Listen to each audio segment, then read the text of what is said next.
Hogwarts Legacy, prévu le 10 février sur PlayStation 5, Xbox Series et PC, c'est LE jeu vidéo dont tout le monde parle, ce qui est assez normal quand on sait qu'il se déroule dans l'univers de Harry Potter. Mais ici, pas de Harry, ni même d'Hermione, l'histoire se déroule dans les années 1890, autrement dit 100 ans avant l'histoire racontée dans les livres.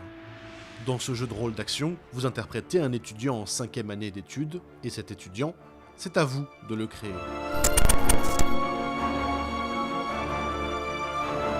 Vous allez pouvoir faire l'apparence de votre personnage, son look, son visage, et après derrière, vous allez devoir choisir votre maison. Alors Gryffondor, Serpentard ou autre, mais après derrière, forcément, ça va avoir des implications dans la suite du scénario. Ce sera des petites différences par rapport aux autres joueurs qui ont choisi une maison différente. Par exemple, avec l'interaction avec les autres personnages du jeu, qui sont contrôlés par la console ou l'ordinateur, et il va y avoir des bruits de couloir qui vont être différents en fonction de votre maison. Et aussi en rapport avec les pouvoirs, c'est-à-dire vous allez avoir des pouvoirs qui vont être différents jusqu'à la baguette magique.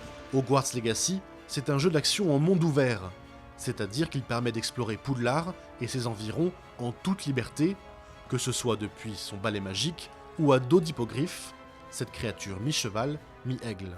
Bref, un rêve pour de nombreux joueurs, d'autant que les précédents jeux Harry Potter n'étaient franchement pas de bonne facture.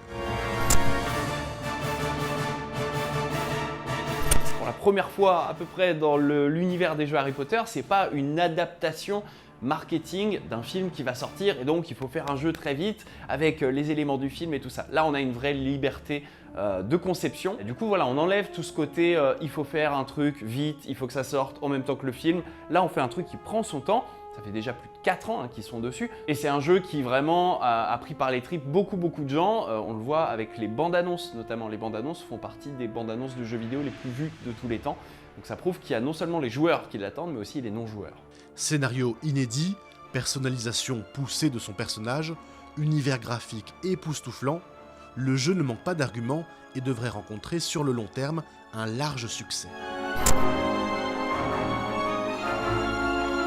À la Fnac, on a vendu en précommande 17 000 jeux avant même sa sortie, ce qui est un très gros chiffre pour un lancement et qui augure des premiers mois vraiment extraordinaires en termes de vente sur Hogwarts Legacy. Hogwarts Legacy sortira également sur PlayStation 4 et Xbox One, ce sera pour le 4 avril. Il sortira aussi sur Nintendo Switch le 25 juillet.